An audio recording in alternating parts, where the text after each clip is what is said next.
मैं ठीक हूँ अल्हम्दुलिल्लाह। अच्छा, जब तक बाकी सब आते हैं मैं पीछे से थोड़ा सुन लेती हूँ, जितने लोग हैं कम से कम आप तो आंसर करें।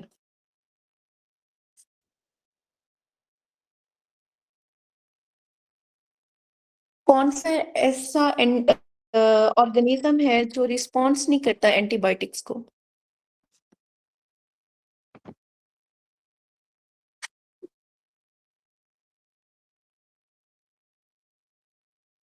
कॉमा शेप्ड ऑर्गेनिज्म कौन सा होता है जो कि वाटरी डायरिया काज कर है? विब्रियो कॉलरा, ठीक है। टम्बलिंग मोटेलिटी किसकी होती है? लिस्टेरिया की। और एक बेबी है, वो फीड कर रहा है और फीड के फौरन बाद ही उसे डायरिया स्टार्ट हो जाता है, तो कौन सा रिफ्लेक्स है ये? ठीक है। और अगर 6 to 8 आवर आफ्टर टेकिंग मील हो तो? Lactose intolerance. ठीक है। और watery discharge with sexual transmitted disease organism कौन सा होगा?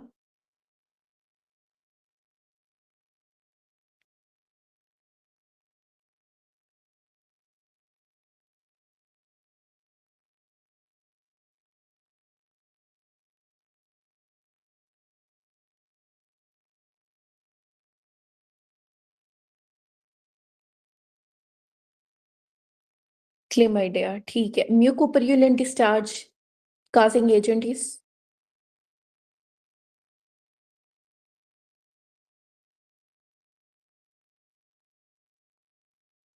इतना टाइम क्यों ले रहे हो, देख के बता रहे हो क्या?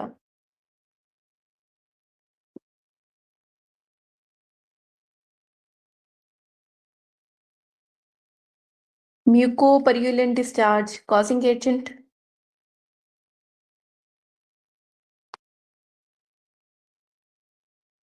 नहीं याद, गुनोरिया। गुनोरिया।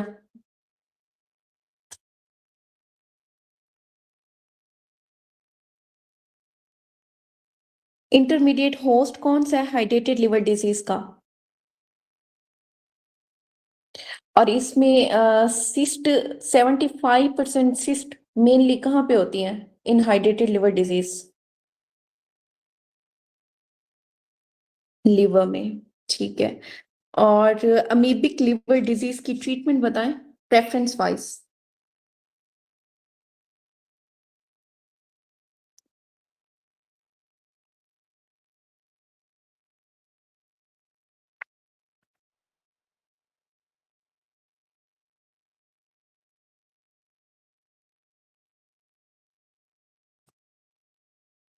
नहीं, मैंने कहा प्रेफरेंस वाइज, डॉक्टर सबा। पूरा पूरा ऑर्डर लिखो ना, पूरा ऑर्डर लिखो। ऐसे एक एक करके जवाब ना दो, पूरा order. Good doctor Rabia, metronidazole is greater than tinidazole. ठीक है। अच्छा, HHV8 क्या काज कर रहा है?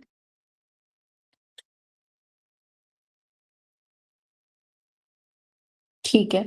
वार्थिन फ्रेंडल की जॉइंट सेल कौन सी डिजीज में होते हैं? मीजल्स में, गुड। और मीजल्स की मोस्ट कॉमन कॉम्प्लिकेशन कौन सी है?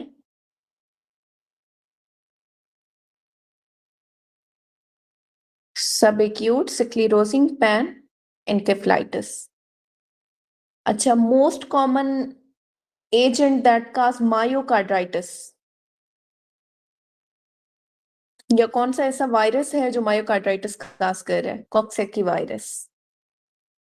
एप्स्टन बार वायरस क्या क्या काज करता है, डिजीजेस बताओ।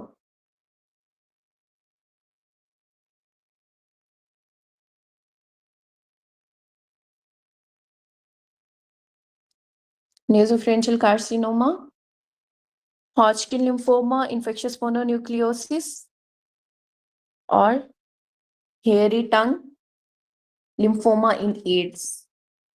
चलो सब आ गए, अभी हम स्टार्ट करते हैं। आज ना हम स्टोरी से ही स्टार्ट करेंगे पहले।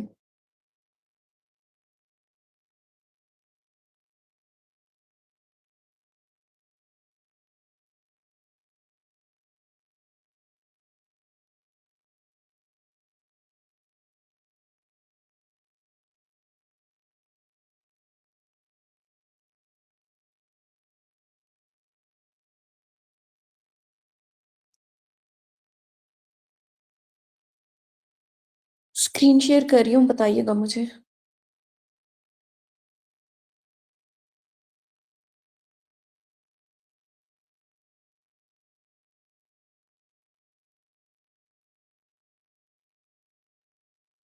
स्क्रीन शेयर हो रही है?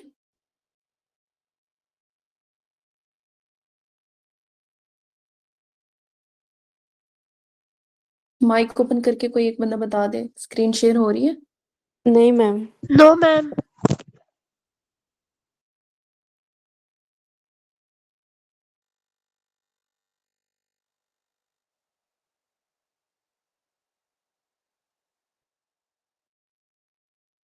अभी बताएं, हो रही है? Yes ma'am. ठीक है। अच्छा, ये क्लासिफिकेशन है आपके वायरस की, ठीक है। इसमें वायरस है, हमारे पास डीएनए वायरस है और आरएनए मैम वायरस है। नजर नहीं आ रहा। अभी देखो, वैसे ये मैं आपको ग्रुप में भी शेयर कर दूंगी, अगर नहीं भी नजर आ रहा तो इट्स ओके। हमने यहाँ से कुछ इतना सच पढ़ना नहीं है। डीएनए वायरस जो है वो इनकैप्सुलेटेड है और नेकेड है, ठीक है। जो इनकैप्सुलेटेड है वो कौन सा है? डबल स्टैंडर्ड है। जो नेकेड है वो डबल स्टैंडर्ड भी है और सिंगल स्टैंडर्ड भी है। नीचे इनकी एग्जांपल दी हुई है। और यहाँ देखो, ये है आरएनए वायरस, ये भी इन्वेलप्ड है। और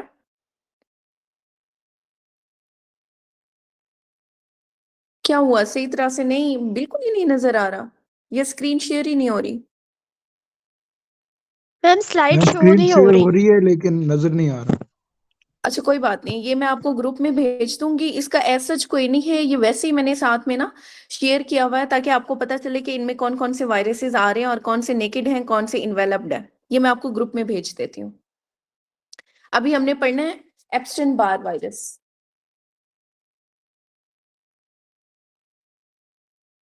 ये देखो, ये जो झोपड़ी टाइप बनी हुई है, इसमें क्या लिखा हुआ है? एल्व्स ब्लू विलेज, ये इसके कैप के ऊपर एल्व्स ब्लू विलेज। एक्सक्यूज इससे मी आपने मैम, याद रखना है। जी, एक दफा मैम फिर से जूम करो। इसको बंद करके फिर से वो करें, क्योंकि सिर्फ ये नजर आ रहा है कि डॉक्टर अरूज इज प्रेजेंटिंग, लेकिन स्क्रीन पे कुछ नजर नहीं आ रहा। अच्छा ठीक है, मैं फिर से करती हूँ, एक मिनट। जी मैम।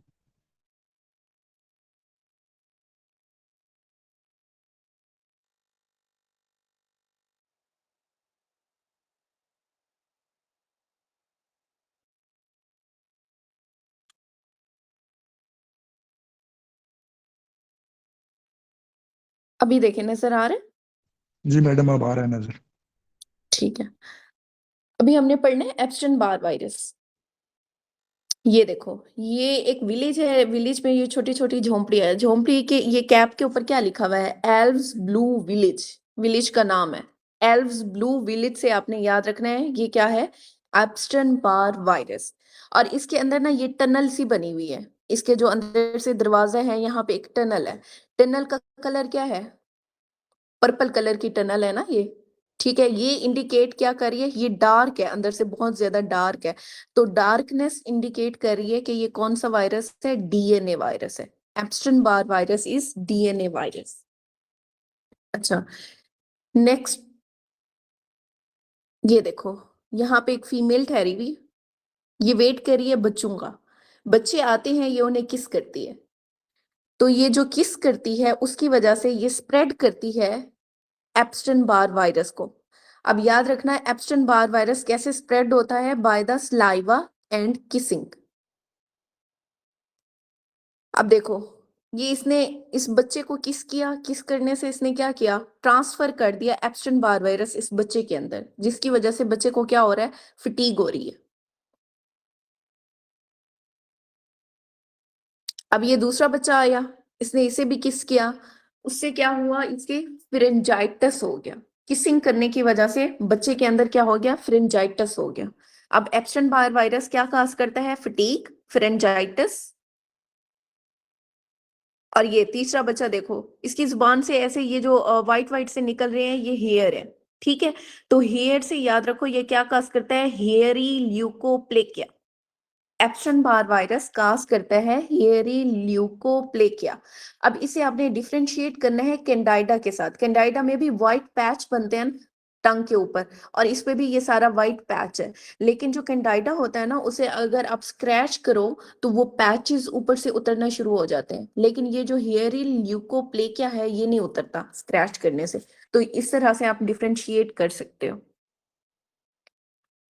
अच्छा, नेक्स्ट है ये औरत जो किस कर रही है ना, इसके बाल कान के पीछे वाले वो है कर्ल्ड है, शायद आगे हो, एक मिनट।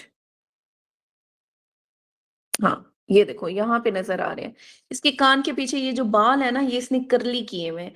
इन कर्ली हेयर से आपने क्या याद रखना है, क्या है इसे, posterior auricular and cervical lymphadenopathy. Epstein Barr virus क्या काज करता है, posterior auricular and cervical lymphadenopathy. अच्छा, इसके हाथ में ना, इस औरत के हाथ में देखो ये एक डंडा सा है, और इसके ऊपर ये इमेज पूरी नहीं आई, लेकिन ना आइकोसा हेड्रल टाइप इसने ये डंडा उठाया हुआ है और उसके ऊपर वही बना हुआ है। ठीक है, इसका एक जिम है जिससे ये जादू दिखाती है बच्चों को, आइकोसा हेड्रल टाइप। ठीक है, और ये इससे इसका क्या मतलब है कि ये जो वायरस है ये आइकोसा हेड्रल शेप है और कैस्पिड लाइक है, शायद आगे हो। ये जो स्ट्रक्चर होती है ना, ये आइकोसा हेड्रल स्ट्रक्चर है एप्स्टन बार वायरस। अच्छा, ये बंदा नजर आ रहा है इस टावर के अंदर से, इसने ये 2 रिबन नीचे फेंके हुए हैं। ठीक है, अब रिबन से आपने याद रखना है कि, जस्ट अ मिनट,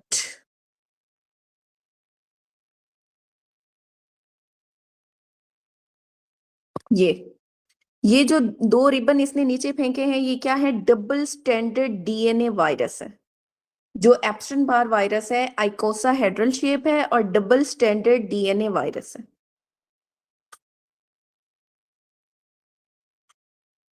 अच्छा, नेक्स्ट इन्होंने ये सारे बच्चे इकट्ठे हो गए हैं और ये ना रॉकेट खेल रहे हैं। रॉकेट जो है वो क्या है, टी शेप है। ये बच्चा देखो, इसके हाथ में ये रॉकेट जो है ना वो टी शेप है। ठीक है, और ग्रीन इन कलर है। जितने भी हमारी डिजीजेस है ना, ग्रीन इन कलर जहाँ पे शो हो रहा है, उसका मतलब होता है वो काफी डेंजरस है। ठीक है, अब इस बच्चे ने अपने हाथ में जो बोर्ड उठाया हुआ है, इसके ऊपर लिखा हुआ है नो कंटेक्ट। ठीक है, या अवॉइड कंटेक्ट। तो क्या करना है, आपने अवॉइड कंटेक्ट करना है sports for the 3 to 4 week due to rupture of enlarge spleen. अगर किसी को एप्स्टन बार वायरस इंफेक्शन हो चुका है तो उसने क्या करना है, स्पोर्ट्स पे नहीं जाना फॉर 3 to 4 वीक, ताकि उसमें रप्चर ऑफ स्प्लीन ना हो जाए।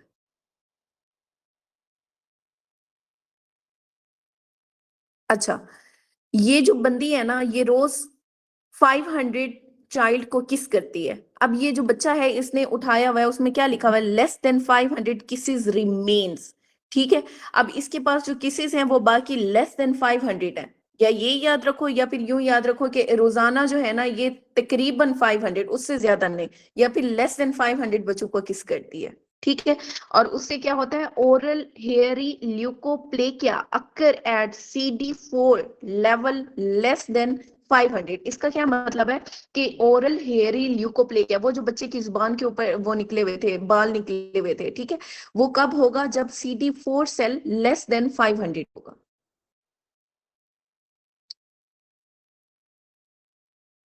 अच्छा, अब ये बच्चे देखो, एक बच्चे ने अपने हाथ में ये लाइट पकड़ी हुई है जो कि ऊपर स्काई की तरफ जा रही है, और दूसरे ने तीर चलाने हैं। ठीक है, अब ये जो एरो इसने चलाने हैं ऊपर, ये स्टार्स को चला रहा है। अब जो लाइट है, इससे याद रखना है आपने, लाइट ना एक जगह पे स्पॉट कर रही है, तो स्पॉट से याद रखना है monospot test. Epstein Barr virus में जब इन्फेक्शन हो जाता है, इन्फेक्शियस मोनोन्यूक्लियोसिस, उसमें आपने क्या, कौन सा टेस्ट कराना होता है, मोनो स्पॉट टेस्ट कराना होता है। और इसमें एंटीबॉडीज कौन सी होती हैं, हीट्रोफाइल शीप एंटीबॉडीज होती हैं। अच्छा देखो, ये एप्स्टन बार वायरस बना हुआ है आइकोसा हेड्रल शेप में। ठीक है, बॉडी क्या करती है, बॉडी मेक करती है antibody against the Epstein Barr virus. अब ये जो है ना, ये चीज, ये है एंटीबॉडी। ठीक है, कौन सी एंटीबॉडी बनेगी प्राइमरी इन्फेक्शन में, आईजी जल्दी से बताओ, प्राइमरी इन्फेक्शन में कौन सी एंटीबॉडी बनेगी? कोई भी माइक ऑन करके बता दो। IgM ma'am. हाँ, IgM। देखो, ये जो एंटीबॉडी बनी हुई है ना, ये है IgM। इसकी सही तरह से नजर नहीं आ रही, लेकिन IgM एंटीबॉडी बनती है, ठीक है। अब ये एंटीबॉडी क्या करती है, ये जाके एग्लूटिनेशन कर देती है, आरबीसीज में ब्रेक डाउन करेगी और एग्लूटिनेशन काज करेगी। अगर यही हम एंटर करते हैं शीप के अंदर या फिर हॉर्स के अंदर, तो उधर भी एग्लूटिनेशन कर देगी, ठीक है। अब जितने भी इन्फेक्टेड ह्यूमन है या जो इम्यूनो कम्प्रोमाइज्ड है, उनके अंदर हमेशा आपको एग्लूटिनेशन मिलेगी, जो कि एप्स्टन बार वायरस से इन्फेक्टेड हुए हुए हैं, ठीक है। और इसके लिए जो आप टेस्ट कराते हैं वो कौन सा कराते हैं? मोनोस्पॉट टेस्ट कराते हैं। अच्छा, ये देखो, ये बच्चे वाला जो लाइट वाला मैंने बताया है, लाइट एक जगह पे स्पॉट करी है, ये क्या है? मोनोस्पॉट टेस्ट।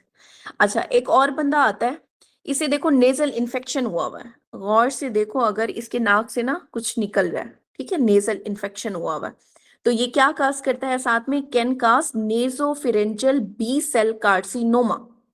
कौन? एप्स्टन बार वायरस काज करता है नेजोफिरेंजियल बी सेल कार्सिनोमा। अच्छा, उसके बाद ये जो नेट इसने बच्चों को पकड़ने के लिए डाली हुई है, तो इस नेट के ऊपर देखो छोटे छोटे नॉट्स बने हुए हैं, ठीक है। उन नॉट्स से याद रखना है आपने लिम्फोमा। तो ये क्या काज करता है? Lymphoma. Epstein Barr virus causes lymphoma. अच्छा, उसके बाद ये गौर से देखो, अगर जहां से ये निकल रहा है कैन काज बर्किट लिम्फोमा, यहाँ पे ना एक बकेट रखी हुई है, लेकिन ये बकेट जो है वो ठीक तरह से नहीं रखी हुई, एबनॉर्मल सी है ये बकेट ना, सीधी नहीं है, ठीक है। तो ये क्या है? कैन काज बकेट, बकेट से याद रखना है बर्किट लिम्फोमा, कैन काज बर्किट लिम्फोमा। अच्छा, अब देखो ये जो स्काई है ऊपर, ये सारा क्या है? उसमें कितने सारे स्टार्स हैं? तो स्टेरी sky appearance on biopsy of बर्किट lymphoma. बर्किट lymphoma में जब आप बायोप्सी कराते हो तो क्या होता है? स्टेरी स्काई अपेरेंस आती है। ये है स्टारी स्काई अपेरेंस, किसमें? बर्किट लिम्फोमा में। अच्छा, ये ना टॉक्सोप्लाज्मोसिस भी काज करती है, ये जो गोल सा व्हाइट सा बना हुआ है ना, ये है टॉक्सोप्लाज्मोसिस।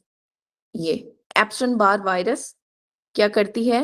पेरीवेंट्रिकुलर, ये वो भी काज करती है, क्या कहते हैं, इंक्लूजन्स, और साथ में टॉक्सोप्लाज्मोसिस गोंडाई का इन्फेक्शन भी इसके साथ साथ हो रहा होता है।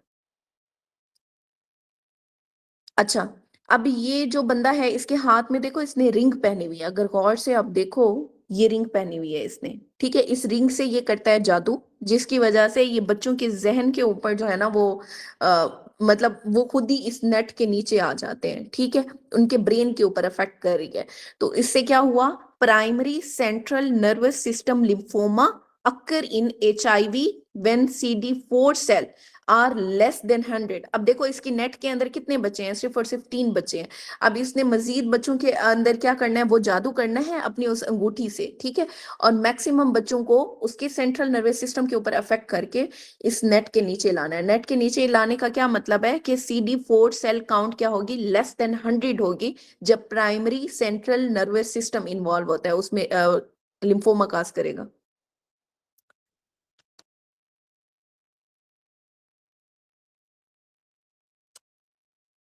बस जनाब, ये आपकी जो है कहानी खत्म हो गई है।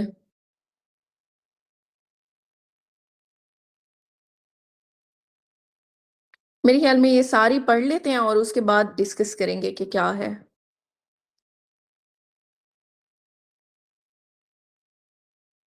अच्छा, नेक्स्ट हम पढ़ रहे हैं स्ट्रेप्टोकोकस पायोजेंस। ये एक एरिया है जहां पे बहुत मजे मजे के केक बन रहे हैं, पैन केक्स बन रहे हैं, ठीक है। अब पैन केक से आपने याद रखना है पायोजेंस, स्ट्रेप्टोकोकस पायोजेंस, ये पैन केक बन रहे हैं। ये जनाब स्ट्रेप्टोकोकस पायोजेंस ऐसे नजर आते हैं स्लाइड के ऊपर, पर्पल इन कलर।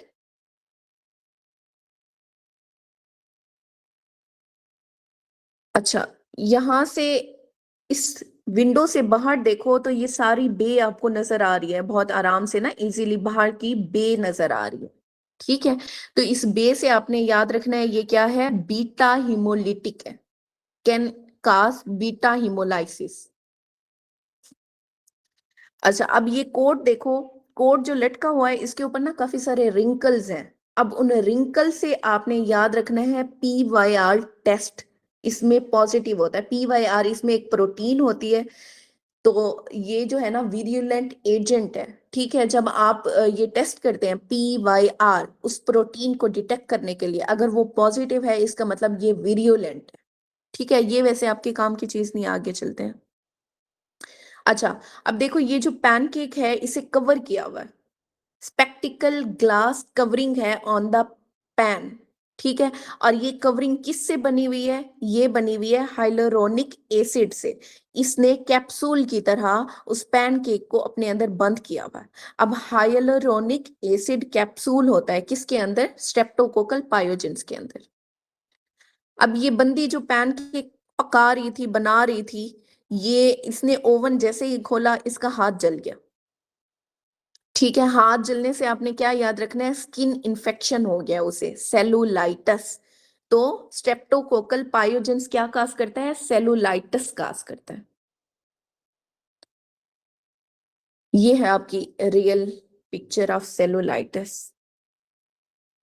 अब एक और लेडी है जो इसकी हेल्प कर रही है। क्या हेल्प कर रही है, वो इन पैन केक्स के ऊपर ना हनी डाल रही है। जब ये हनी डालती है तो हनी ऊपर जाके क्रस्ट बना देती है इन पैन केक्स के ऊपर। अब हनी का कलर क्या है, येलो गोल्डन अपीयरेंस है ना इसका कलर। तो आपका जो इम्पिटिगो होता है, इम्पिटाइगो स्किन इन्फेक्शन, उसमें येलो कलर के क्रस्ट बनना शुरू हो जाते हैं। ये देखो, येलो क्रस्टिंग लीयंस बनना शुरू हो जाती हैं। तो ये पैन केक और हनी से आपने याद रखना है।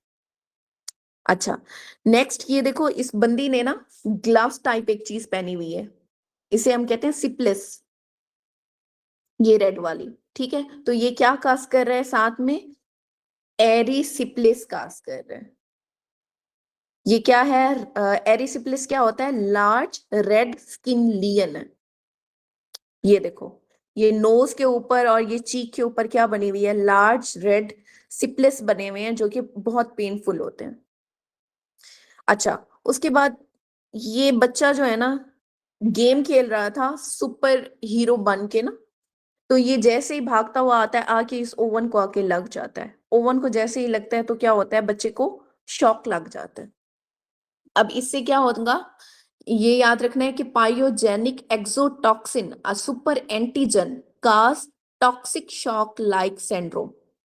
सुपर हीरो बना हुआ था, उसे याद रखना है सुपर एंटीजन, और क्या काज करता है, टॉक्सिक शॉक लाइक सिंड्रोम, या इस बच्चे को क्या हुआ है, शॉक हो गया ना।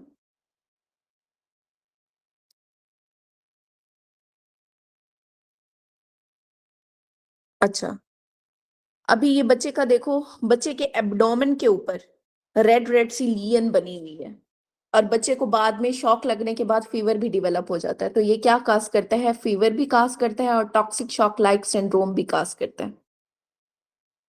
ये देखो, toxic shock like syndrome causes fever.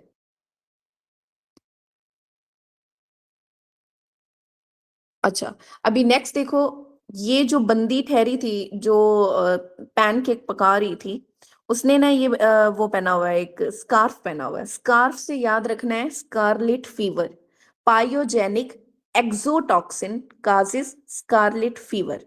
अब इस स्कार्फ के ऊपर देखो छोटे छोटे ये गोल गोल से ना सैंड की तरह के इमेजेस बने हुए हैं, अगर गौर से देखो, सैंड की तरह के इमेजेस बने हुए हैं। ये सैंड पेपर लाइक इमेज क्या है, स्कारलेट फीवर काज करता है सैंड पेपर लाइक रैश। ये देखो, छोटे छोटे ना सैंड की तरह ये बने हुए इमेजेस, ये है original picture, sand paper like rash, ये बाजू के ऊपर बच्चे के ना ये बने हुए हैं, स्कारलेट फीवर में बनते हैं ये। अच्छा, नेक्स्ट, ये जो बंदी है जिसे शॉक लगा है, इसके हाथ में देखो ये स्ट्रॉबेरी है, ये स्ट्रॉबेरी खा रही थी उस वक्त। तो स्ट्रॉबेरी से याद रखना ये क्या काज करता है, स्ट्रॉबेरी लाइक टंग।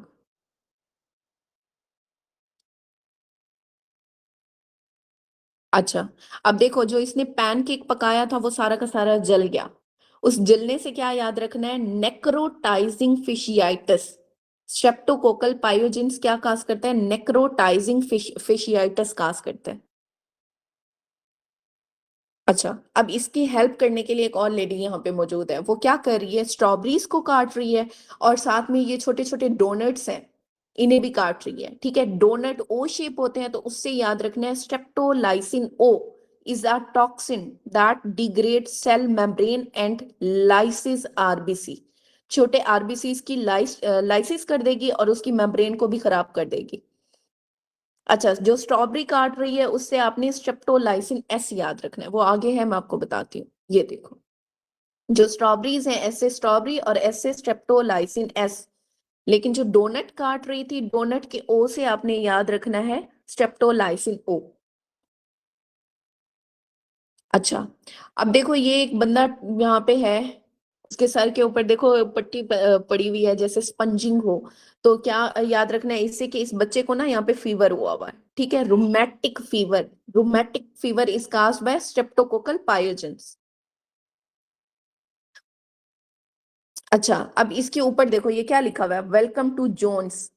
तो जोन्स क्राइटेरिया इसमें होगा, अगर ये कॉम्प्लिकेटेड हो जाता है ना, स्कारलेट फीवर कॉम्प्लिकेटेड हो जाता है, तो क्या होगा, जोन्स क्राइटेरिया आ जाएगा। जोन्स क्राइटेरिया में क्या था हमारे पास, सॉरी रोमाटिक फीवर के अंदर जोन्स क्राइटेरिया आ जाएगा। जे से क्या है हमारे पास, जॉइंट्स। जॉइंट्स की इन्वॉल्वमेंट होगी। ओ, ओ लुक लाइक हार्ट ना, तो वहां से क्या होगा, कार्ड्राइटस। ये कार्ड्राइटस मायोकार्ड्राइटस एंडोकार्ड्राइटस काज करता है। और एन से क्या है, nodules on the skin, subcut nodules बनते हैं।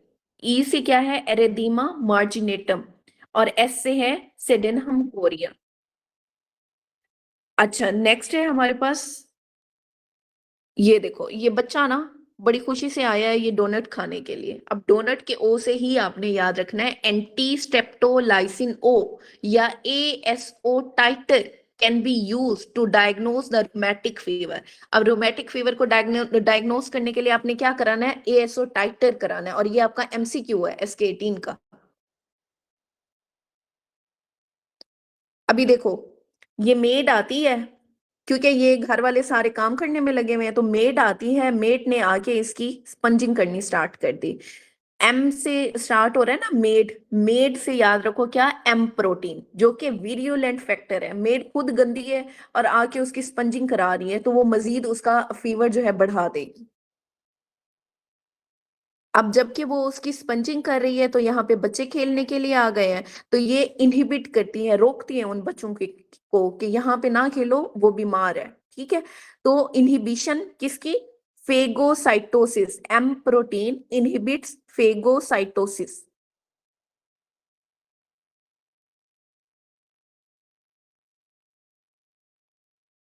अच्छा, M protein can give rise to rheumatic fever, ये मैंने आपको पहले बताया है, क्योंकि वो खुद ही इतनी गंदी है, खुद वो हाइजेनिक कंडीशन नहीं है उसकी, लेकिन वो उसकी स्पंजिंग कर रही है, तो वो मजीद जो है ना उसके रूमेटिक फीवर को बढ़ा सकती है।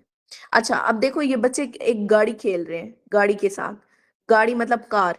ठीक है, तो कार से याद रखना है, कार क्या, carditis. M protein is associated with कार्ड्राइटस।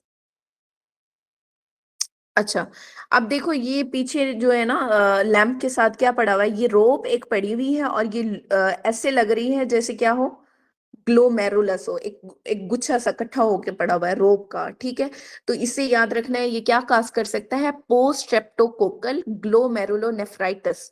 अब मेरा क्वेश्चन आपसे ये है कि ये कौन सी टाइप की हाइपर सेंसिटिविटी है, जल्दी से बताओ।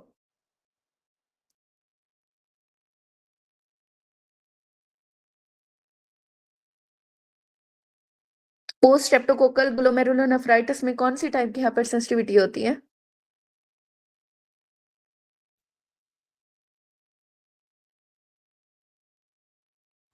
टाइप 3। टाइप 3 होती है। टाइप 3 होती है, ठीक है। अच्छा, अभी देखो ये जो बच्चे हैं ना, ये एक गिटार के साथ खेल रहे हैं। ठीक है, गिटार की बेस जो है ना वो टूट जाती है, तो इससे बेस ऑफ द ये जो गिटार है उससे याद रखना है बेसी ट्रेसिंग सेंसिटिव। ये कौन वाला, Streptococcus pyogenes is bacitracin sensitive. Originally ये है। मैडम आपकी आवाज चली गई है। चली गई है।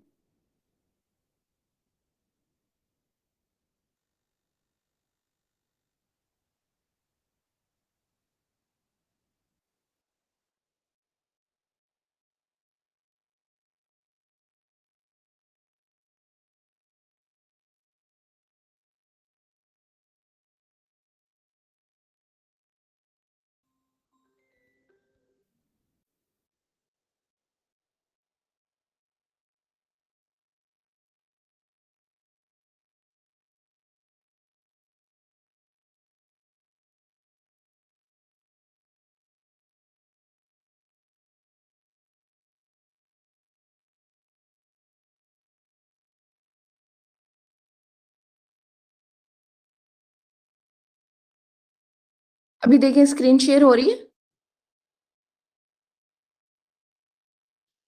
जी मैडम स्क्रीन हो शेयर गई। हो रही है, आवाज आ रही है। जी मैडम। ठीक है। दरमियान में ये जो कॉल्स और मैसेजेस आना शुरू हो जाते हैं उसकी वजह से डिस्ट्रप्शन होती है। हाँ बाकी अच्छा खैर, कहाँ थे हम? हाँ, बेसिक ट्रेसिंग सेंसिटिव। ठीक है। अच्छा, नेक्स्ट है हमारे पास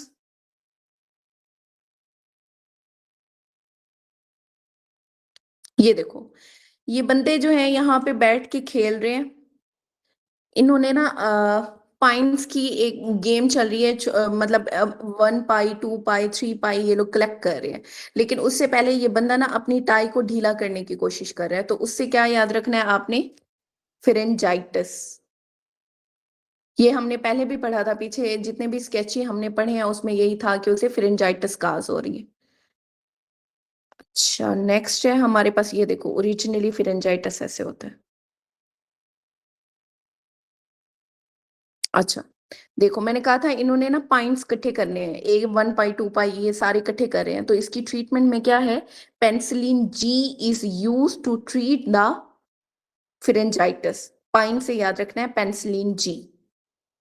और गेम को इंटरेस्टिंग बनाने के लिए इन्होंने अपने साथ ना छोटे छोटे, जैसे ये पाइंट्स रखे हुए हैं, इसके साथ एक छोटे छोटे ना एक और जिम्स भी पड़े होते हैं। ठीक है, वो है हमारे पास स्फेरिकल शेप में होते हैं, तो वहां से याद रखना है स्फाइड्स। वो यहाँ पे नहीं दिया हुआ वैसे, ना याद करो तो भी कोई बात नहीं, बस आपने पेनिसिलिन जी इसकी ट्रीटमेंट याद रखनी है। ये आपकी स्टोरी कंप्लीट हो चुकी है जनाब, किसकी? स्ट्रेप्टोकोकल पायोजेंस की। अभी नेक्स्ट हम चलते हैं।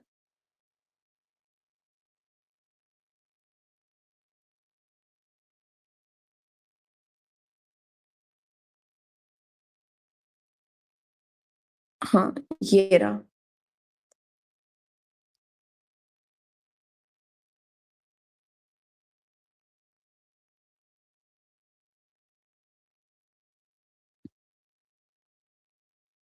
Clostridium botulism.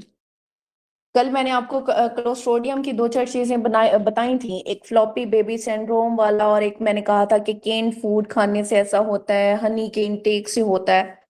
याद है ना ये चीजें? अभी देखो, ये एक रोबोट है, ये यहाँ पे गेम करने आया है। रोबोट जो है ना, ये डिफेंडिंग चैंपियन है। ठीक है, इसके पीछे जो लोग इसे देख रहे हैं वो देखो पर्पल इन कलर है। पर्पल कलर हमेशा स्केची में होता है ग्राम पॉजिटिव का। ठीक है, तो ये क्या शो करा रहा है? Gram positive, Clostridium botulism.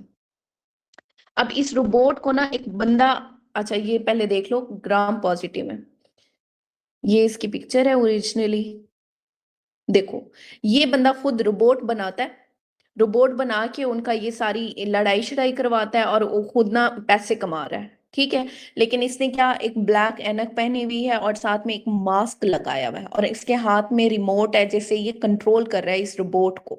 ठीक है, इसके कंट्रोल करने को आपने क्या कहना है कि ये ऑब्लिगेट एन एरोब है, मास्क लगाया हुआ है। और फिर ऑब्लिगेट मतलब ये जो रोबोट है ना, ये ऑब्लिगेट कर रहा है इस बंदे को, उसके इशारों पे ना वो अपनी हरकत कर रहा है। ठीक है, obligate anaerobe, anaerobe mask लगाया हुआ है ना, तो उसमें लेस ऑक्सीजन जा रही है। अच्छा, अब ये जो रोबोट है इसका खाना है केंड रोबोट। केंड रोबोट उसका खाना है। केंड रोबोट से क्या याद रखना है? Canned food. ठीक है। अब केंड फूड, अब देखो अगर गौर से, ये जो केंड रोबोट है इसकी एक टांग नहीं है और ये फॉल कर रहा है दूसरे रोबोट की तरफ। तो improperly canned food can cause infection in adult due to ingestion of preformed toxin.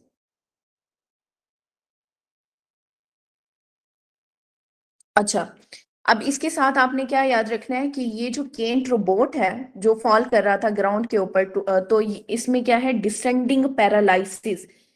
आगे शायद है, ये देखो, डिसेंडिंग पैरालाइसिस।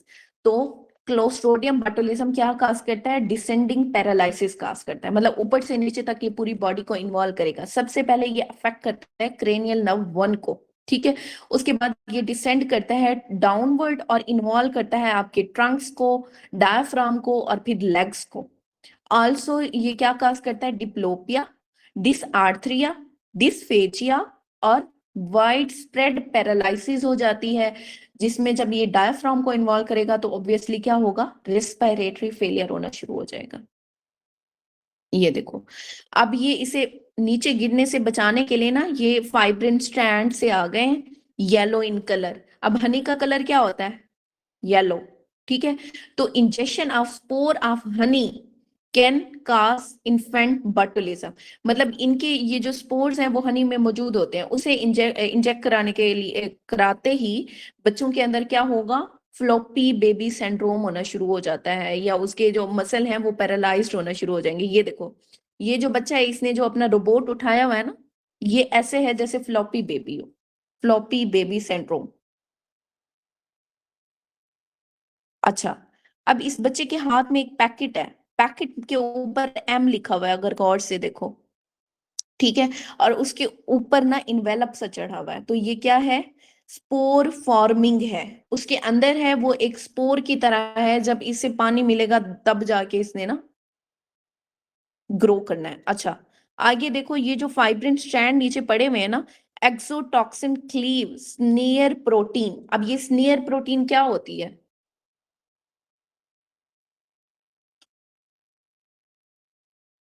ये देखो, ये है आपकी स्नेयर प्रोटीन। स्नेयर प्रोटीन के ऊपर ना क्लोस्ट्रोडियम टेटनाई भी एक्ट करता है और क्लोस्ट्रोडियम बटुलिज्म भी एक्ट करता है। जो है क्लोस्ट्रोडियम टेटनाई, वो इनहिबिट करता है release of GABA and glycine. ये देखो, ये पीछे लिखा हुआ है गाबा एंड ग्लाइसिन, वो रिलीज नहीं होने देता। कौन? Clostridium tetani. लेकिन हम यहाँ पे क्या पढ़ रहे हैं? Clostridium botulism. तो क्लोस्ट्रोडियम बटुलिज्म का क्या काम है? वो जनाब एसिटाइल कोलिन को रिलीज नहीं होने देता। एसिटाइल कोलिन इटसेल्फ स्टिमुलेटरी है, इसका काम है स्टिमुलेशन करना। जब स्टिमुलेशन करने वाली चीज ही नहीं है तो बताओ मुझे, क्या स्टिमुलेशन होगी? नहीं होगी। और उसकी वजह से क्या होगा? रेस्पिरेटरी पैरालिसिस हो जाएगा। ठीक है, देखो ये खुद इटसेल्फ स्टिमुलेटरी है, लेकिन ये जब इनहिबिट करेगी तो रेस्पिरेटरी पैरालिसिस। ये मैंने आपको पहले बता दिया है कि डिसआर्थरिया और डिसफेजिया काज करता है। अच्छा, अभी ट्रीटमेंट, ट्रीटमेंट में देखो, ये इसने टाई बांधी हुई है कॉस्मेटिक रीजंस की वजह से ना, कि मैं खूबसूरत लगूं। तो उससे याद रखना है कि Botox injection can be used for therapeutic and cosmetic reason. अच्छा, अब ये रोबोट के इर्द गिर्द ये जो सारी उन्होंने बार सी लगाई हुई है, ये बार किसकी तरह लग रही है? अम्यूनोग्लोबुलिन की तरह लग रही है ना। देखो ऊपर फैब पोर्शन है, एफसी पोर्शन है अम्यूनोग्लोबुलिन का। तो ट्रीट विद ह्यूमन बॉटुलिज्म अम्यूनोग्लोबुलिन। जनाब आपकी ये स्टोरी भी एंड हो गई।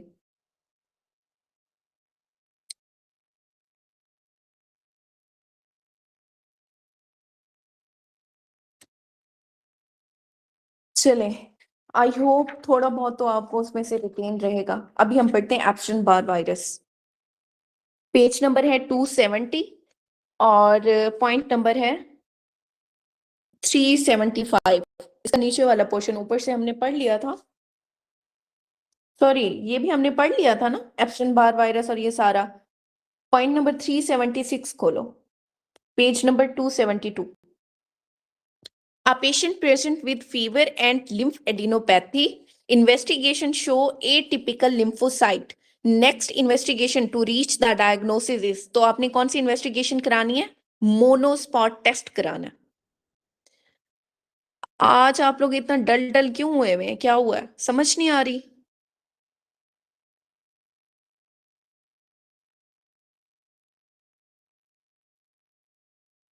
आ रही है तो फिर बोलो तो सही.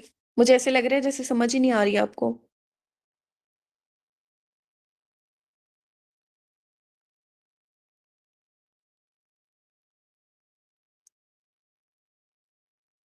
चले, point number 376.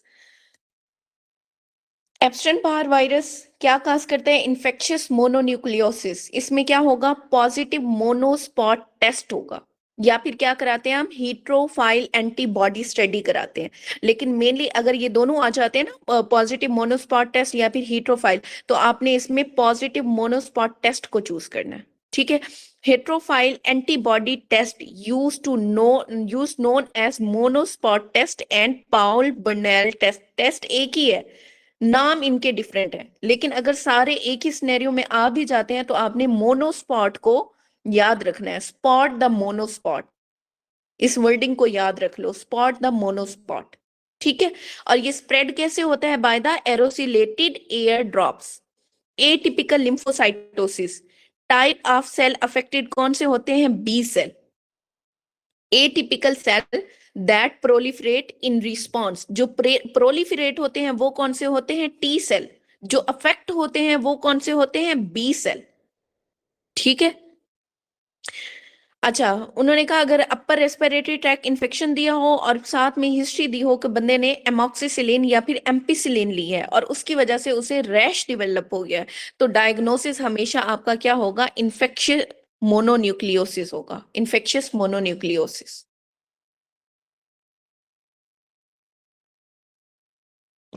Following is caused bye DNA virus. DNA virus क्या काज करता है? Infection mononucleosis. मैंने बताया था ना आपको, डार्क टनल जो है वो शो कर रहा था DNA virus. A 30-year man give history of sore throat with fever followed by 6 weeks of malaise. On examination, he has standard generalized lymphadenopathy. A cervical lymph biopsy is performed and microscopic examination reveal prominent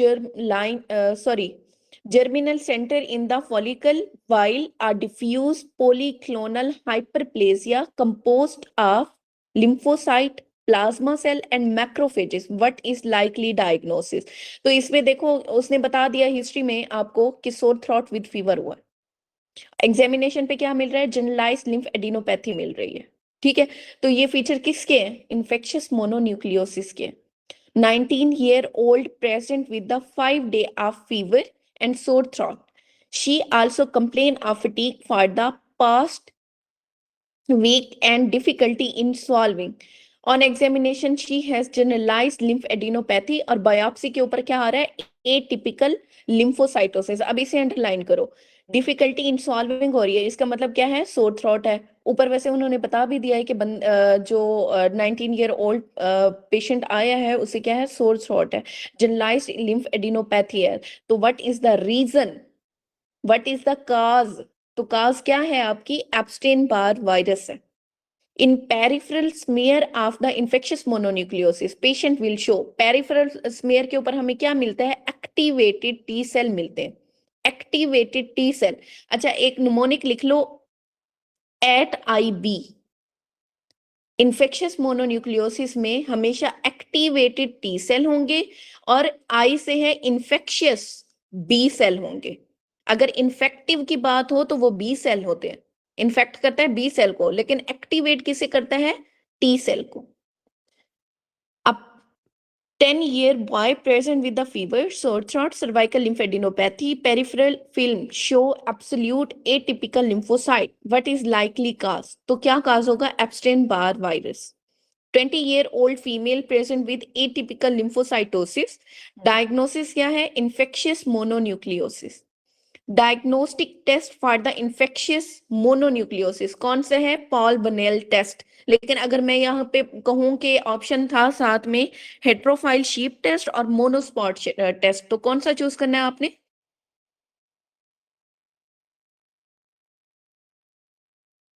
मोनोस्पॉट test, good. अच्छा, next है हमारे पास diagnostic test for infectious mononucleosis heterophile antibody. A patient present with the fever, lymphadenopathy, investigation show atypical lymphocytosis. Next investigation to reach the diagnosis कौन सा कराएंगे? मोनोस्पॉट test कराते हैं।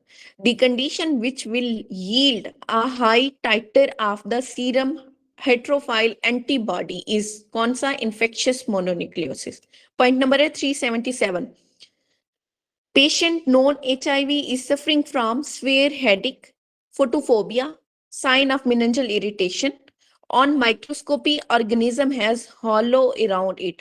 याद रखना, जहां पे वर्ड आ जाए ना hollow around it, तो वो क्या होगा? क्रिप्टोकोकस होगा, जो कि मेनिंजियल इरिटेशन काज करता है और फोटोफोबिया प्लस स्वेयर हेडेक काज करेगा। वो तो होगा ना मेनिंजियल इरिटेशन की वजह से।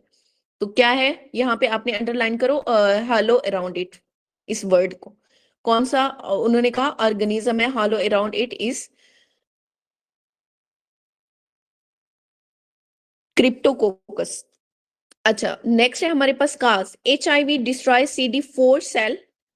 अगर CD4 सेल डिस्ट्रॉय हो जाते हैं तो उसकी वजह से क्या होगा? वीकनेस इम्यून सिस्टम हो जाएगा, इम्यून सिस्टम आपका वीक हो जाएगा। Start anti retroviral therapy in HIV when CD4 cell count is less than 350 10 raise to power 6 per litre. अब वो कह रहे हैं कि अगर जो है CD4 cell count less than 350 10 raise to power 6 हो जाए तो क्या करना है आपने? एंट्री रिट्रोवायरल थेरेपी जो है वो स्टार्ट कर देनी है HIV के पेशेंट पे। नेक्स्ट है आपका एड्स। एड्स में डायग्नोसिस के लिए, एड्स डायग्नोसिस कब होगा डायग्नोस? जब less than 200 CD4 cell count per millimetre cube होगा। नॉर्मल कितना होता है ये count? 500 to 1500 cells per millimetre cube होते हैं, लेकिन अगर ये लेस देन 200 हो जाए तो क्या होगा? एड्स होगा। अब नेक्स्ट है डायग्नोस्टिक टेस्ट। डायग्नोस्टिक टेस्ट में सबसे पहले है प्रिजम्पटिव टेस्ट। प्रिजम्पटिव के लिए आपने इलाइजा कराना है। कंफर्म करने के लिए आपने वेस्टर्न ब्लॉट असे कराना है। अच्छा, हम लोग जितने भी अच्छे हो जाए ना पाकिस्तानी, लेकिन जो बाहर की चीजें होती हैं हमें वो बहुत ज्यादा अट्रैक्ट करती हैं। और कंफर्मेशन के लिए भी हम अगर नॉर्मल अपने न्यूज चैनल सुन रहे हैं, लेकिन अगर BBC का कोई है तो हम उससे ज्यादा प्रेफर करते हैं कि ये कंफर्मेटरी है, क्योंकि ये BBC पे चला है। तो वहां से आप याद रखो कि कंफर्मेटरी हमेशा वेस्टर्न एरिया से होगी, वेस्टर्न ब्लॉट असे। वायरल लोड के लिए आपने क्या कराना है? PCR कराना है। फॉर नियोनेट, नियोनेट के लिए हमेशा याद रखना PCR ही कराते हैं। Common disease of HIV positive adult, उनमें क्या होती है? सबसे पहले कैंडाइडा एल्बिकेंस। और HIV पॉजिटिव एडल्ट कब होंगे? जब CD4 cell count less than 500 पर मिलीमीटर क्यूब होगा। कैंडाइडा एल्बिकेंस क्या काज करता है? ओरल थ्रश काज करता है। Epstein Barr virus oral hairy leukoplakia क्या काज करता है? HHV8 क्या काज कर रहा था? Kaposi sarcoma. Human papilloma virus क्या काज कर रहा था? Squamous cell carcinoma, cervical cancer. Next है CD4 cell count less than 200 पर मिलीमीटर क्यूब। तो ये इसमें एजेंट कौन से है? न्यूमोसिस्टिक जुरुविसाई। जुरुविसाई को याद रखना है, जुर्रत वाला। जुर्रत वाला जो है उसने आके क्या निमोनिया काज करना है, किसमें? HIV पॉजिटिव पेशेंट के अंदर। न्यूमोसिस्टिक जिरोविसाई या फिर carinii, bilateral interstitial pulmonary infiltrates, ground glass pulmonary infiltrates, या फिर opacity on the X-ray. X-ray जब आप कराते हैं किसमें? निमोनिया के पेशेंट में जो कि HIV पॉजिटिव है, उसके अंदर आपको क्या मिलेगा? ग्राउंड ग्लास अपीयरेंस मिलेगी। डायग्नोसिस आपने कैसे करना है? ब्रोंको एल्व्यूलर लिवाज कराना है। उसके ऊपर क्या होगा? आपको सिल्वर स्टेन शो पीजे। मैनेजमेंट में क्या है आपके पास? कोट्रेमेक्सासोल, IV पेंटामिडीन इन स्वेयर केसेस। स्वेयर केसेस है तो IV पेंटामिडीन देंगे, वरना आपने क्या देना है? कोट्रेमेक्सासोल देनी है। अच्छा, नेक्स्ट है हमारे पास CD4 cell count less than 100 अगर हो जाए तो क्या क्या इन्फेक्शन होंगे? तो एस्परजिलस फमिगेटस होगा, कैंडाइडा एल्बिकेंस होगा, साइटोमेगालोवायरस, क्रिप्टोकोकस नियोफॉर्मिस, माइकोबैक्टीरियम एवं, अब याद रखना हमेशा एड्स का जो पेशेंट है या HIV का जो पेशेंट है उसमें इन्फेक्टिव एजेंट कौन सा है? माइकोबैक्टीरियम एवम है। टॉक्सोप्लाज्मोसिस गोंडाई होगा, ब्रेन एब्सेस जो काज करता है, जिसकी पिक्चर मैंने आपको दिखाई हुई है अभी। उसके बाद क्या है? क्रिप्टोस्पोरोडियम। अब एस्परजिलस फमिगेटस क्या काज करेगा? Haemoptysis, cavitation, infiltration on the chest imaging. Candida albicans क्या काज करता है? एसोफिजाइटिस। साइटोमेगालोवायरस क्या काज करेगा? रेटिनाइटिस या फिर कोरियोरेटिनाइटिस। नेक्स्ट है हमारे पास क्रिप्टोकोकस नियोफॉर्मिस, क्या काज करता है? मेनिंजाइटिस काज करता है। माइकोबैक्टीरियम एवं क्या काज करेगा? टीबी काज करेगा। टॉक्सोप्लाज्मोसिस गोंडाई क्या काज करता है? ब्रेन एब्सेस काज करता है। Cryptosporidium, most common cause of diarrhoea in HIV is cryptosporidium. अच्छा, ब्रेन लियन इन एड्स कौन कौन सी होती है? टॉक्सोप्लाज्मोसिस, मोस्ट कॉमन लियन है multiple ring enhancing lesion in the basal ganglia. इसे अंडरलाइन करो, ये आपका MCQ है। Multiple ring enhancing lesion in the basal ganglia, progressive multifocal leukoencephalopathy caused by JC virus. JC virus कौन सा है भला?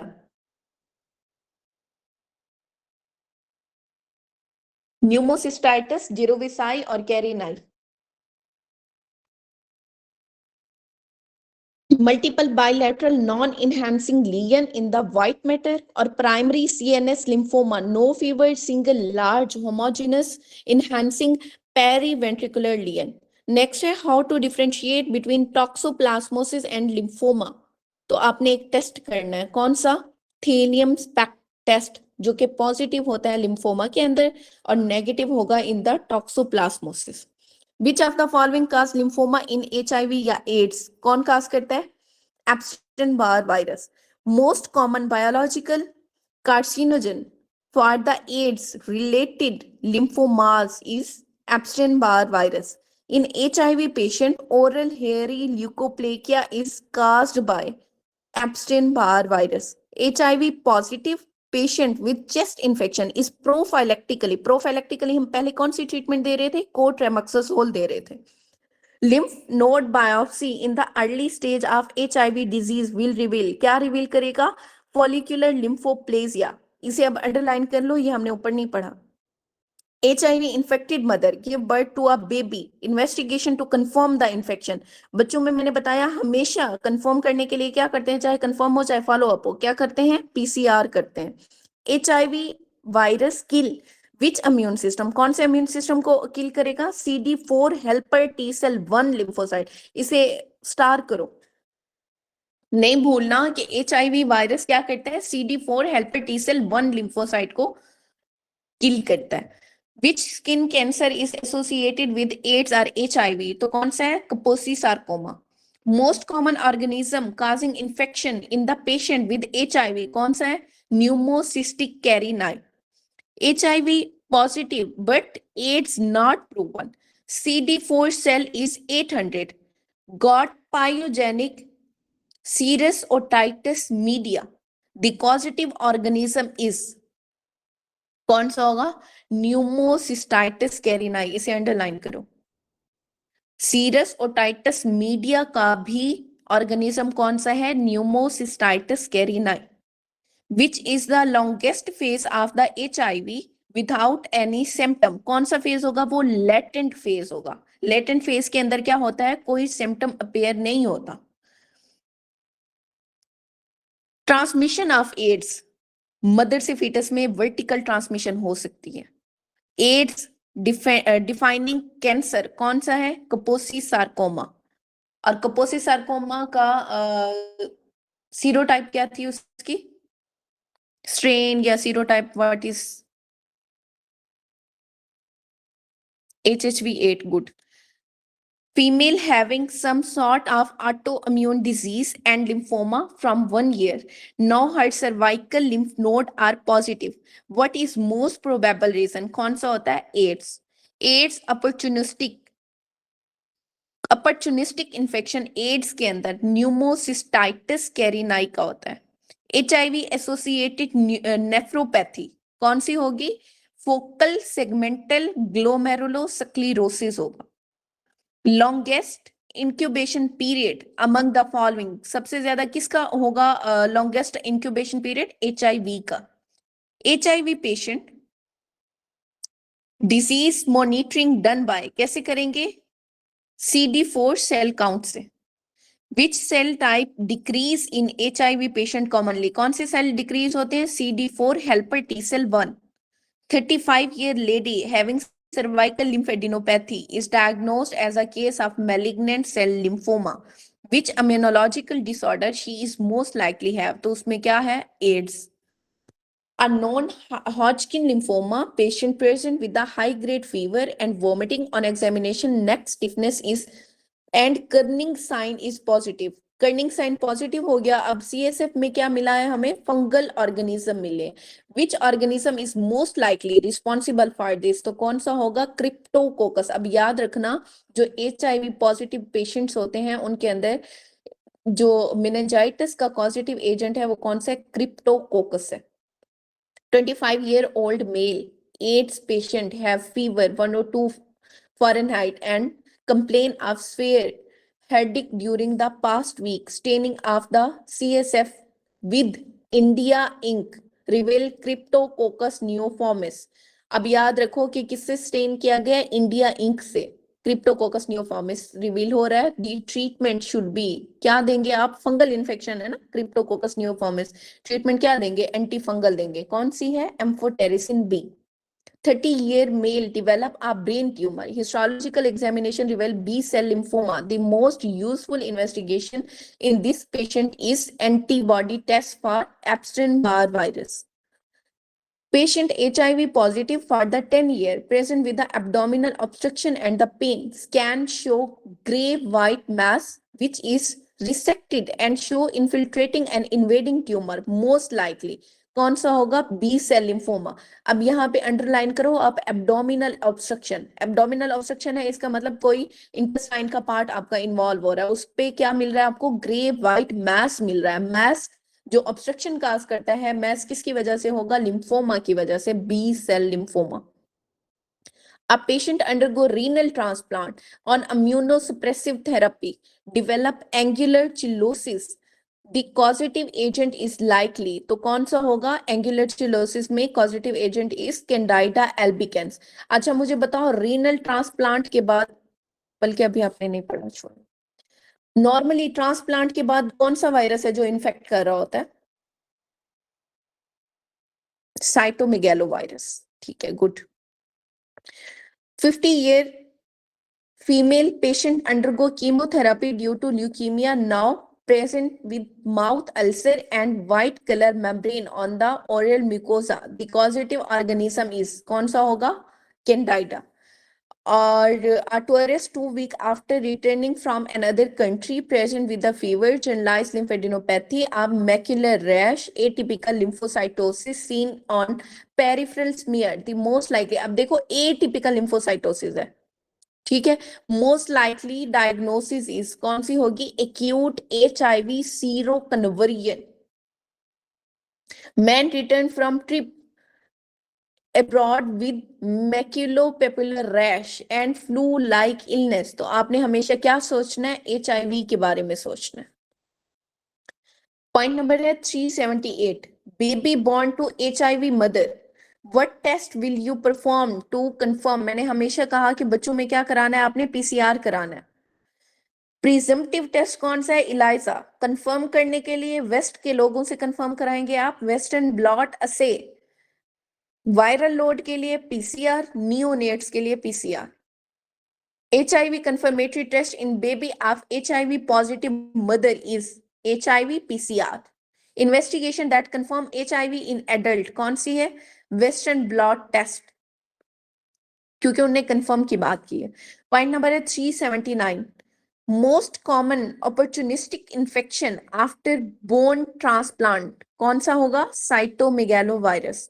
Most common non-bacterial opportunistic organism recovered from the burned patient. अब उन्होंने खुद ही बता दिया non-bacterial में क्या होगा? Candidiasis, Candida organism. अच्छा, opportunistic organism after splenectomy के बाद आपको क्या मिलेगा? Streptococcal pneumoniae. अब इसका ना एक वो है सीक्वेंस है शिन. पोस्ट स्प्लेनेक्टमी पेशेंट में शिन आता है SHIN. S से है स्ट्रेप्टोकोकल न्यूमोनी, HI से है हिमोफिलस इन्फ्लुएंजा और N से है Nigeria meningitis. Most common opportunistic infection after kidney transplant कौन सा होता है? पोलियोमा. नॉर्मल अगर ट्रांसप्लांट की बात की जाए तो कौन सा था? साइटोमेगालोवायरस. अगर किडनी ट्रांसप्लांट की बात की जाए तो उसमें क्या है? पोलियोमा. Which opportunistic organism is commonly responsible for causing gastrointestinal ulcer in individual with the advanced HIV or AIDS? उसमें क्या होगा? Cytomegalovirus. Most common opportunistic infection in patient with AIDS is pneumocystic carinae. Most common fungal infection की अगर बात की जाए तो वो कौन सा होगा? Candida. Point number है 380. HIV patient surgery done. What agent commonly used to wash floor after surgery? Floor के बाद हमेशा, फ्लोर में देखो डबल ओ आ रहा है, ये डबल ओ आपने नेक्स्ट जो वर्ड है उसमें लगाना है. हिप्पोक्लोराइड. हिप्पोक्लोराइड में भी दो ओ आ रहे हैं. ठीक है, तो फ्लोर को वॉश करने के लिए 1% hypochlorite. Post HIV patient OT floor disinfectant कौन सा होगा? 1% hypochlorite. HIV patient instrument disinfectant. Instrument के लिए आपने क्या याद रखना है? ग्लूटरएल्डिहाइड, 2% ग्लूटरएल्डिहाइड. अब इसे रेनन करो. कैसे? इंस्ट्रूग्लूट्रो instrument ग्लूटरएल्डिहाइड. Which of the following is used as an antiseptic for the surgical scrub and skin during and after surgery? क्या यूज करना है आपने? Chlorhexidine and alcohol. Which of the following is used as an antiseptic for hand wash in OT? Hand wash के लिए आप क्या use करते हो? Chlorhexidine and alcohol. Point number है 381. Diagnostic test for the typhoid in second week. Second week में आप क्या कराएंगे? Blood culture and Widal test. First week में क्या कराते हैं? न्यूमोनिक है इसका बासु. बी से है ब्लड कल्चर, ए से है एंटीबॉडी या फिर विडाल टेस्ट, एस से है स्टूल कल्चर और यू से यूरिन कल्चर. फर्स्ट वीक में ब्लड कल्चर, सेकेंड वीक में एंटीबॉडी या विडाल. अब अगर आपके पास कोई एमसीक्यू आया जिसमें वो कहें कि सेकेंड वीक में क्या कराते हैं, ब्लड प्लस एंटीबॉडी भी दे और अलहदा से एंटीबॉडी भी दे, तो आपने प्लस वाले ऑप्शन को चूज करना है. ब्लड कल्चर प्लस एंटीबॉडी या फिर विडाल टेस्ट, ये दोनों करा सकते हैं आप. थर्ड वीक में क्या होगा? Stool test. फोर्थ वीक में क्या होगा? Urine culture. Best investigation in first week of typhoid कौन सा है? Blood culture. कैरियर टाइफाइड, जो कैरियर होते हैं ना टाइफाइड के, वो एसिम्प्टोमेटिक होते हैं. Patient infected with the typhoid and it has been a week. How to diagnose? कैसे डायग्नोज करेंगे? एक हफ्ता गुजरा है, ब्लड कल्चर कराएंगे. Few days after typhoid, the bacteria reside in. कुछ दिनों के बाद बैक्टीरिया कहाँ जाएगा? पायर पैचेस में. अब इसे याद कैसे रखना है? पी से पायर पैचेस, पी से पहले पायर पैचेस, फिर गाल ब्लैडर.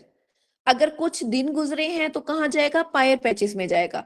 अगर ज्यादा दिन गुजर गए हैं या महीना गुजर गया है तो वो क्रोनिक केस हो गया. अब उसने कहाँ जाना है? गाल ब्लैडर के अंदर जाना है. In second week of the typhoid bacilli reside in. कहाँ होंगे? पायर पैचेस में.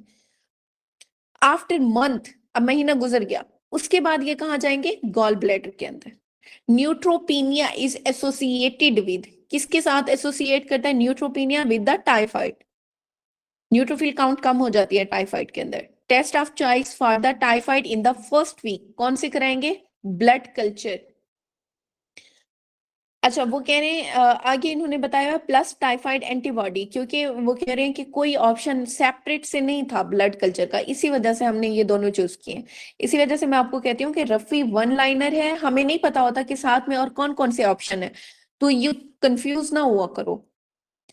382 है, death of the Clostridium botulism, due to Clostridium botulism death किसकी वजह से होगी? Paralysis of respiratory muscle. क्यों पैरालाइज्ड हो जाते हैं? क्योंकि एसिटाइलकोलिन रिलीज नहीं होता। एसिटाइलकोलिन इटसेल्फ क्या है? स्टिमुलेटरी है। जब वो स्टिमुलेटरी एसिटाइलकोलिन रिलीज ही नहीं होगा तो क्या हो जाएगा? पीछे इनहिबिशन हो जाएगी। जब इनहिबिशन होगी तो क्या होगा? रेस्पिरेटरी मसल पैरालाइसिस स्टार्ट हो जाएगी। क्लोस्ट्रिडियम टेटेनाई अच्छा, इनकी जो स्टोरीज है ना, या तो ये कल मैं आपको पढ़ा दूंगी या डे टाइम ना थोड़ी सी रिकॉर्ड करके आपको भेज दूंगी, तो फिर वहां से आप सुन लीजिएगा, ऐसे टाइम ज्यादा लग रहा है। क्लोस्ट्रोडियम टेटेनाई में क्या है? स्पास्टिक पैरालाइसिस काज करता है ये, राइसेस सार्डोनिकस और लॉकजा। लॉकजा को क्या कहते हैं? Trismus. Toxin prevent release of inhibitory GABA and glycine. ये तो मैंने आपको अभी पिक्चर में भी दिखाया है ना कि उसका रिलीज नहीं होने देते, गाबा और ग्लाइसिन का। Clostridium tetani neurotransmitter from the Renshaw cell in the spinal cord. और ये स्प्रेड कैसे होता है? Via motor neuron. ट्रीटमेंट में क्या देंगे? Metronidazole now preferred to benzyl penicillin as the drug of choice. पहले बेंजाइल पेनिसिलिन हम देते होते थे, लेकिन अब वो कह रहे हैं कि मेट्रोनाइडाजोल को हमने प्रेफर किया। इसका टॉक्सिन कौन सा होता है? क्लोस्ट्रोडियम टेटेनाई का एक्सोटॉक्सिन है, कॉल्ड टेटनोस्पाज्मिन। ये क्या होता है? स्पोर फॉर्मिंग है। नेक्स्ट है आपका क्लोस्ट्रोडियम बॉटुलिज्म। ये तो आपको अच्छे से याद है ना। अब स्पोर फॉर्मिंग है, ग्राम पॉजिटिव है, फ्लैसिड पैरालाइसिस कराता है, फ्लॉपी बेबी सिंड्रोम कराता है। किसकी वजह से होता है? इनटेक ऑफ हनी की वजह से और केन्ड फूड की वजह से। Toxin prevent release of stimulatory acetylcholine signals eight neuromuscular junction. इसकी पिक्चर मैंने आपको दिखाई है अभी, जिसकी वजह से क्या होता है? Facilitated paralysis, sorry flaccid paralysis होता है। और ये क्या है? ऑब्लिगेट एनारोब है।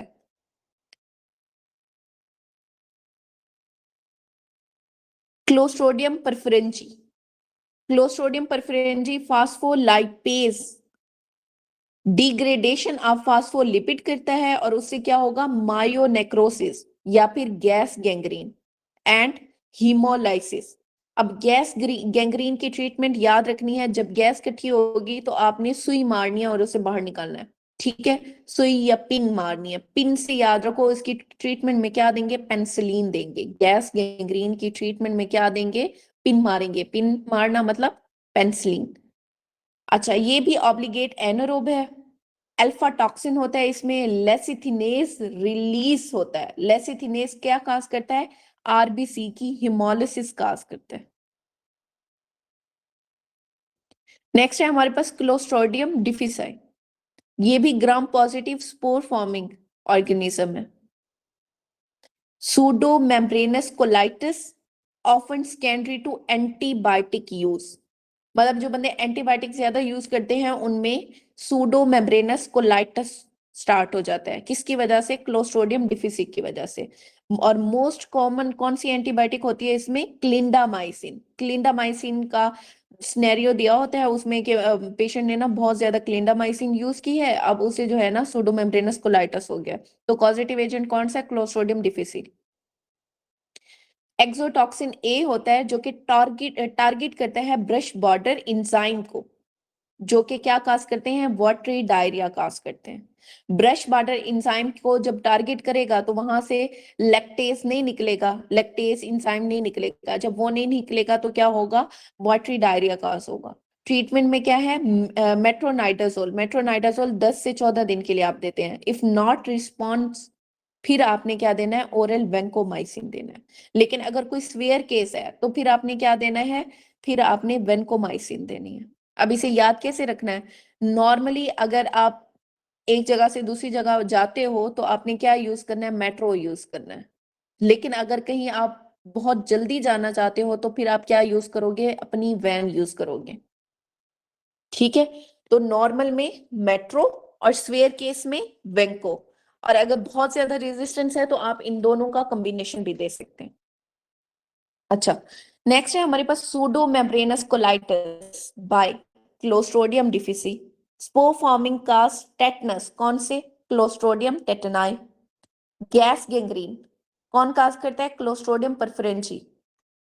अगर इसका ऑप्शन ना हो तो फिर आपने क्या चूज करना है? Clostridium welchii. Cause of death in by gas gangrene, gas gangrene की वजह से जो काज ऑफ डेथ कौन सी होगी? Toxaemia shock. Characteristic feature of Clostridium botulism injection क्या होगा? उससे रेस्पिरेटरी फेलियर हो जाएगा। गैस गैंग्रीन काज बाय, कैसे काज होगी? बाय क्लोस्ट्रोडियम परफरेंजी, लेकिन अगर उसका ऑप्शन नहीं है तो फिर आपने चूज करना है क्लोस्ट्रोडियम विल्चाई को। About neuromuscular junction, Clostridium botulism inhibit release of acetylcholine, a receptor for the acetylcholine and nicotinic are present, कहाँ पे प्रेजेंट है? न्यूरोमस्कुलर जंक्शन, जहां पे वो एसिटाइलकोलिन बनी हुई थी जो मैंने आपको डायग्राम दिखाई है, वो न्यूरोमस्कुलर जंक्शन वाली जगह थी। Pseudomembranous colitis caused by, कैसे काज होगा? By the Clostridium difficile. Clostridium botulism affect किसे अफेक्ट करता है? रेस्पिरेटरी मसल्स को, और रेस्पिरेटरी पैरालिसिस हो जाएगा। Death due to Clostridium botulism, paralysis of respiratory muscle. Characteristic finding of Clostridium botulism is flaccid paralysis of the respiratory muscle. Pseudomembranous colitis cause by which, किसकी वजह से होगा? Clostridium difficile. और कौन सा antibiotic mainly cause करता है?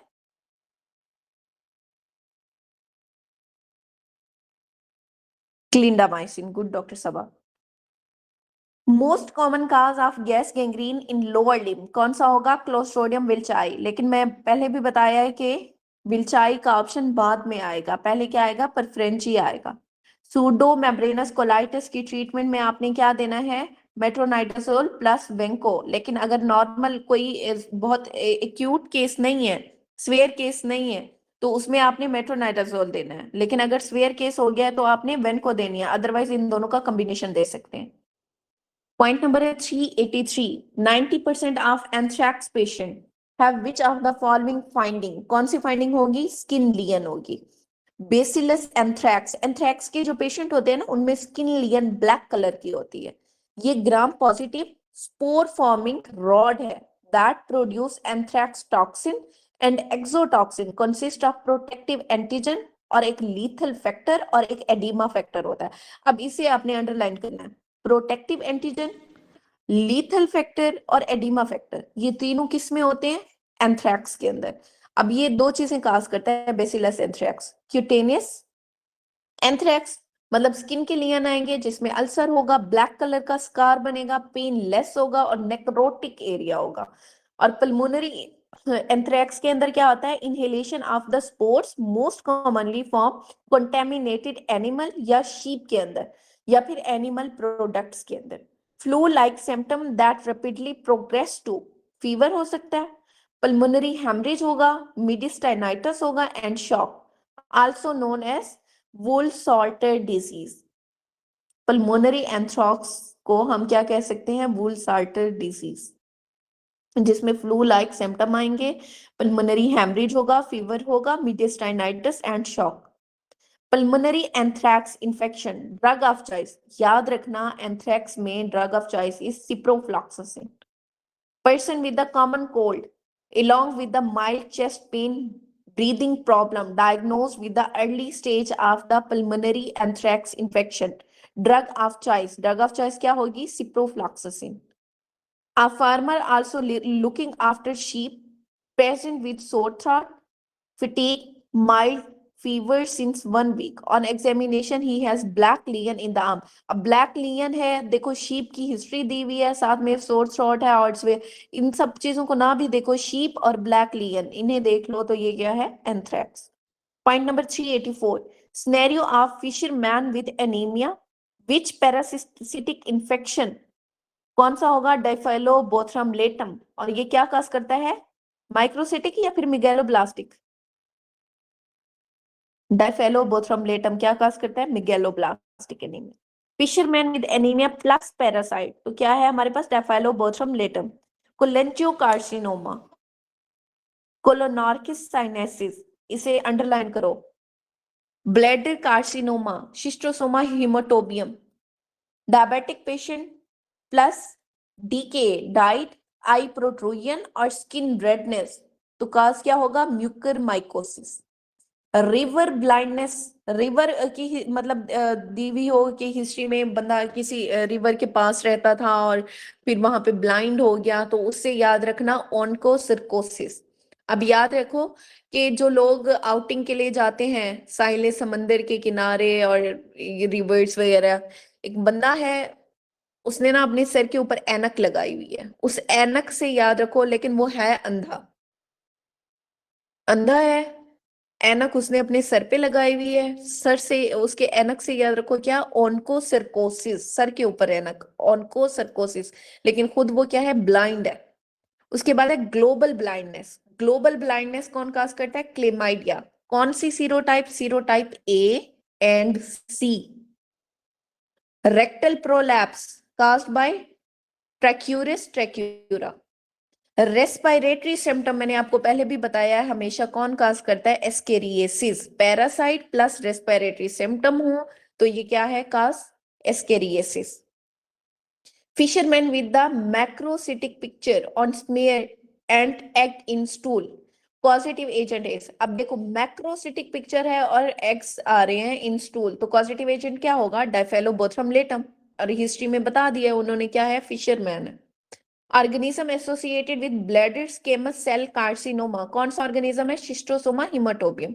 Urinary bladder cancer caused by which species, कौन सी स्पीशी कास्ट करती है? Schistosoma हिमाटोबियम।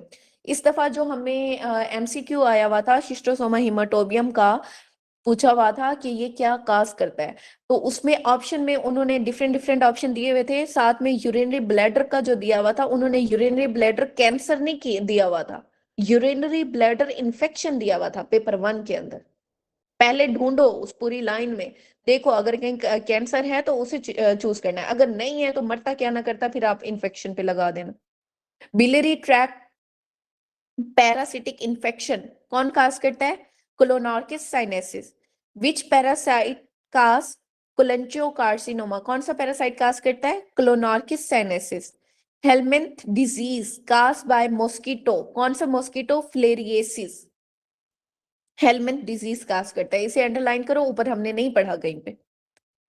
Squamous cell carcinoma of bladder by Schistosoma hematobium. A person eating raw and uncooked meat. अब यहाँ पे देखो raw और uncooked meat है, तो cause of ingestion by कैसे होगा? tapeworm, इसे अंडरलाइन करो। इसमें काफी मतलब आपके सिनेरियो ये रिपीट हुए में, SK18 में भी है, आई थिंक 19 में है शायद, या फिर वो पिंक में तो कई दफा आया हुआ है। तो इसमें हिस्ट्री दी होती है, एक हॉस्टल में बंदे इकट्ठे रहते हैं तो उन्हें इन्फेक्शन हो जाता है ये टेप फॉर्म वाला, या फिर अनकुक्ड मीट की वजह से, तो ये याद रखना, भूलना नहीं है आप। Onchocerciasis cause by which of the causes which of the following, तो ये क्या काज करते हैं? आई की involvement plus skin nodule. A female after coming from foreign develop lesion nodule on the side of the face, IVN issuing increase gradually, relate to which of the following, तो ये किससे related है? ऑनकोसीरा वोल्वुलस से।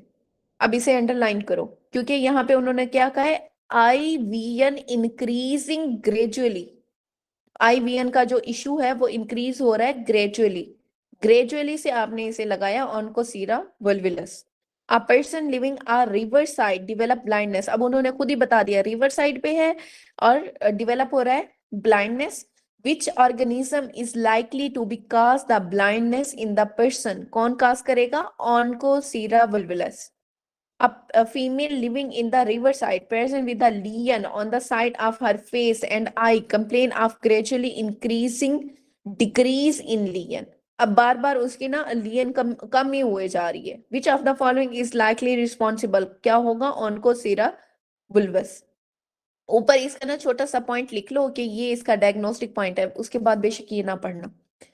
An African woman come to you with swollen eye, skin rash, on examination smart filarial worm was noticed in eye, the organism involved likely, जो आंखों को organism involve करता है, और हिस्ट्री में देखो उन्होंने अफ्रीकन वुमेन बताई है, तो वो कौन सा होगा? लोआ लोआ। इसे अंडरलाइन करो, हमने ऊपर नहीं पढ़ा। A hypertensive diabetic patient present in ICU in comatose state. He had bleeding from nose and right eye, orbital invasion and cellulitis. Organism most likely कौन सा होगा? म्यूकरमाइकोसिस। पेशेंट विद डायबिटीज, अच्छा डायबिटिक के देखो जितनी भी हिस्ट्री आ रही है उन सब में आ रहा है आपका ये म्यूकरमाइकोसिस, जो कि क्या काज कर रहा है? सेलुलाइटिस काज कर रहा है mainly. A patient with a diabetic ketoacidosis die in hospital. He found to have fungal infection in kidney, brain and heart. Most likely organism कौन सा होगा? Mucormycosis.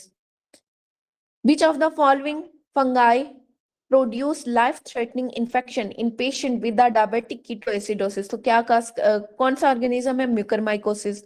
In diabetic ulceration of the foot occur due to, किसकी वजह से? Neuropathy followed by vasculopathy।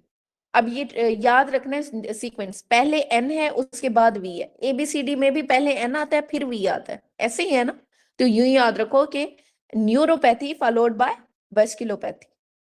Parasite related to lung infection कौन सा होगा? Ascariasis. A child with the history of habit of eating mud, he has complained of worm of 6 centimeter coming out from the mouth, ascariasis lumbricoid। Next उन्होंने यही बताया हुआ है सारा parasite का, जो कि ट्रांसमिट होता है in the body and need human to complete their life cycle. अच्छा अब देखो एस्केरियासिस को अपने लाइफ साइकिल को कंप्लीट करने के लिए ह्यूमन की जरूरत है। नॉन पैरासिटिक टू ह्यूमन है ये ascariasis. Patient have respiratory issue, respiratory issue में क्या आता है? हमेशा एस्केरियासिस आता है।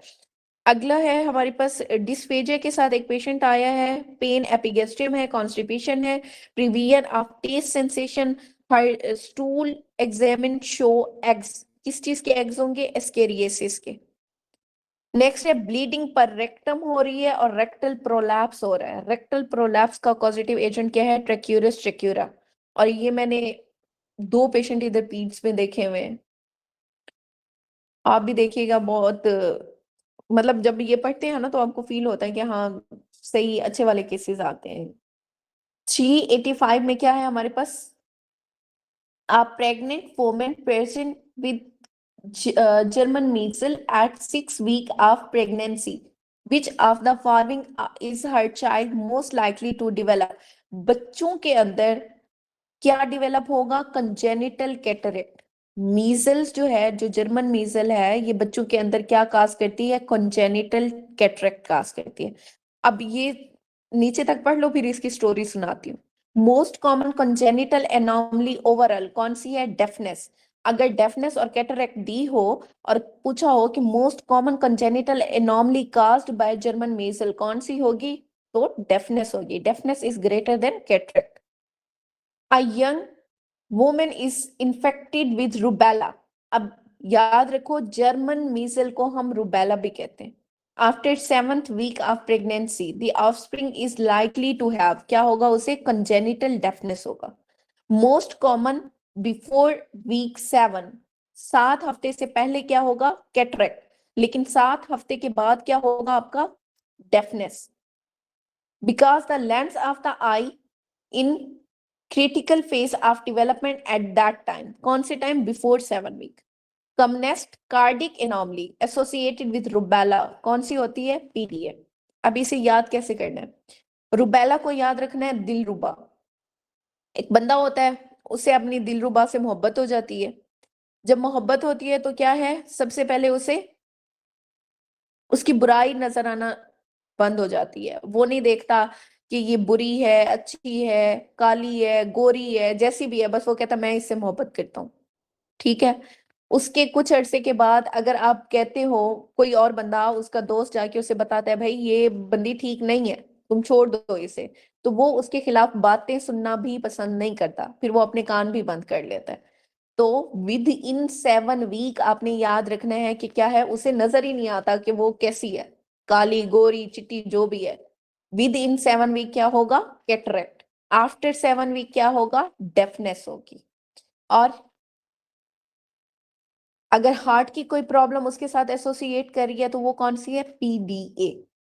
A child is born with cataract. Which of the following will have affected his mother during pregnancy? कौन से? Rubella. How to prevent congenital rubella? तो एंटी रूबेला वैक्सीन देनी है in reproductive age. Rubella infection to mother. You want to decide the abortion. What will support your decision? तो क्या चीज support करेगी? उसका IgM लेवल कराएंगे। IgM लेवल करा के देखेंगे कि उसमें ये प्राइमरी इन्फेक्शन चल रहा है कि नहीं चल रहा। An expected mother was infected with the rubella. Months later, she delivered a full-term baby with no obvious sign of infection. The best test to diagnose acute infection in neonate by parasite-specific ELISA, which of the isotype of immunoglobulin? तो कौन सा है? IgM. Congenital anomaly of the heart associated with rubella, कौन सी? PDA. A pregnant woman got German measles. She consulted her obstetrician worrying about the baby. Which is the likely complication the baby might develop?